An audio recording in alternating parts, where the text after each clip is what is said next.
Pagkakaisa, susi sa tagumpay. Gaano kahalaga ang pagkakaisa at sa anong paraan makikita natin ang komunikasyon sa bawat isa. Sa mapaalang araw sa inyong lahat, lalong-lalo na sa aming guro. Kayo ay aming inaanyayahan na makinig sa aming talumpati. Ito ay isang mahalagang paksa na dapat nating bigyang pansin, lalong-lalo na sa pangyayari ngayon. Ang paksang tatalakayin natin ay ang pagkakaisa. Sa panahon ng mga pagsubok at hamon, ang pagkakaisa ay isang mahalagang susi upang mapagtagumpayan ang lahat ng ito. Sa ating bansa, maraming mga sitwasyon ang nagpapakita ng ating pagkakaiba. Ito man ay sa kultura, relihiyon at tradisyon. Ngunit sa kabila ng mga pagkakaiba ito, dapat nating tandaan na tayong lahat ay may isang layunin ang makamit ang kaunlaran at kapayapaan para sa ating bayan. Ang pagkakaisa ay nagbibigay sa atin ng lakas upang harapin ang mga hamon at suliranin. Kapag tayo ay nagkakaisa, mas madali natin nakakamit ang mga bagay na hindi natin kayang gawin ng mag-isa.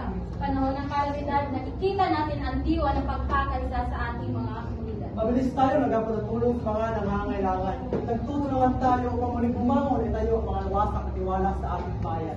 Sa mga pagkakataong ito, ang ating pagkakaisa ay nagsilbing ilaw sa gitna ng dilim. Ngunit ang pagkakaisa ay hindi lamang sa panahon ng kalamidad. Dapat ito maging bahagi ng ating pang-araw-araw na buhay sa ating mga tahanan, paaralan at komunidad, pati na rin sa politika.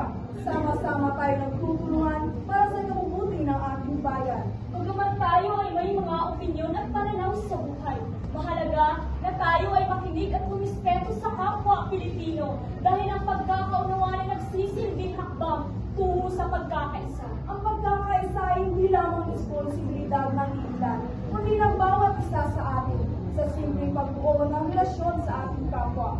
Pagtulong sa mga nangangailangan at pagpapakita ng pagmamahal at malasakit, nagiging instrumento tayo ng pagkakaisa. Sa pagkakataong ito na ipapakita natin ang diwa ng ating bayanihan. Lagi nating tatandaan na sa kabila ng mga pagsubok at hamon, ang pagkakaisa ay nagbibigay sa atin ng pag-asa sa ating sama-samang pagsisikap. Tiyak na makakamit natin ang ating mga pangarap sa buhay para sa mas magandang kinabukasan. Minamahal namin kapwa Pilipino, tayo ay magkaisa.